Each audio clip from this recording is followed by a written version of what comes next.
Hello, ladies and gentlemen. This is Melodaddy.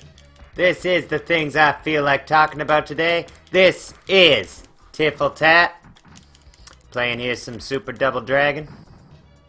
One of my favorite Double Dragons, despite being completely unfinished when it was put out, so to the point that the story isn't even there anymore.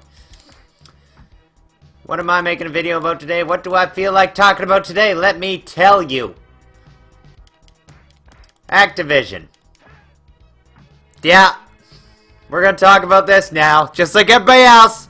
Signal boosting to get the message out. They're getting really tired of these scummy practices, not just from AAA developers, but mostly from AAA developers. Let's be genuine here. So,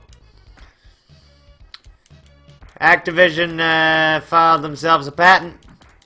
And the patent is designed to analyze microtransactions to figure out which in-game purchases are the best to promote. But something even more devious. Like intentionally matching a new player with a seasoned player. Just so the junior player will get absolutely trounced. And it will encourage them to purchase microtransactions so that they can compete with the seasoned veteran. The in-game system can also be used to drop players into matches that will make the best use of their in-game purchases. It would appear loot boxes were not enough. Not enough for those ever so beloved and decadent AAA developers. Now we have to deal with utterly disgusting concepts like this. You know what triggers me the most about it, though? Not just the depravity. Not just the sheer disgusting nature of this.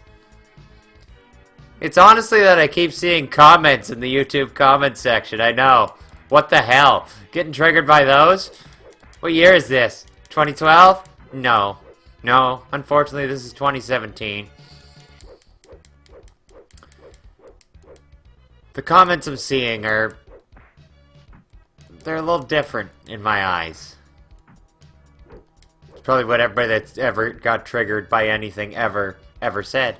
Ever. Can we get some more evers in there? Let's try. What they're saying... I don't have one right here, so I'll paraphrase from what I can remember. I keep seeing comments like, if people are that stupid to fall for this, they kind of deserve it. And to a good portion of the gamer community, that measure of intelligence is fair. You might even say it's apt. However, it's also implying consent.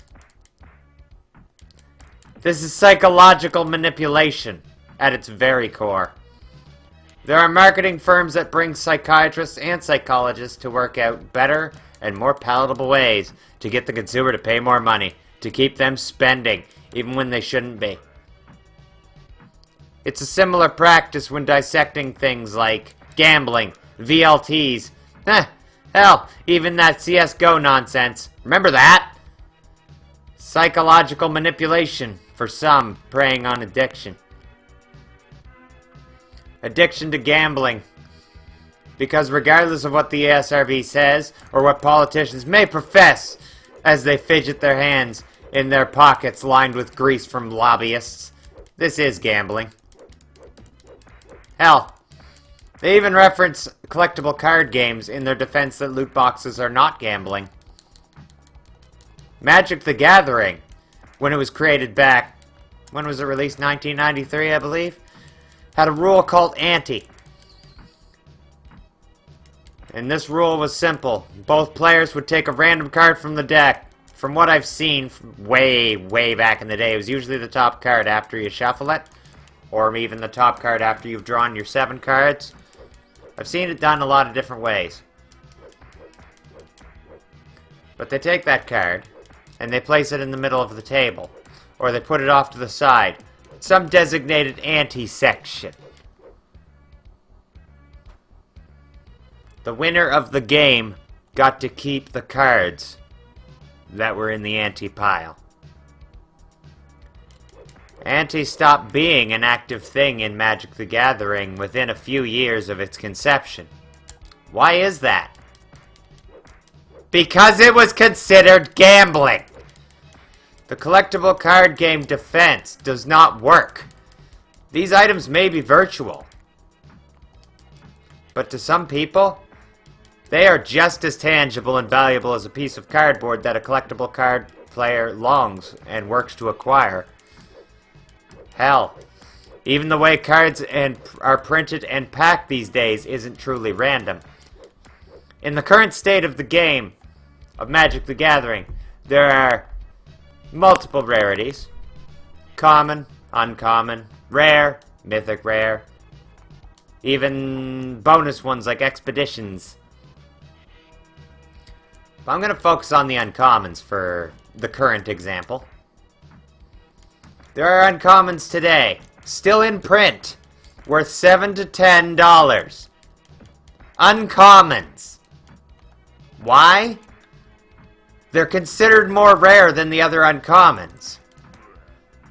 No longer are just the Chase Mythic Rares and Chase Rares the cards that hold value. There are now Chase Uncommons. These are created. They are created because they are printed less. They are distributed differently. The entire system is slowly being tweaked to encourage and force people that want to play these things to spend more money. It is fair to say that sometimes people are manipulated because they are stupid. They don't think about the consequences or outcomes of the options presented to them, and they make impulsive, bad decisions. There are people who are so vulnerable to this that it is considered an illness. Gambling addiction is one such example.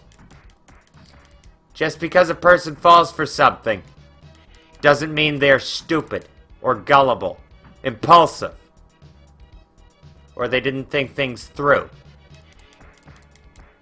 Sometimes it actually means deception, manipulation, luring, tricking them, enticing them. Not necessarily spelling out a term like outsmarted. More akin to spelling out greed. Like, comment, subscribe if you enjoyed this content. Until next time, this is Melodati saying, I really want to kick this guy named Steve, but also, bye-bye!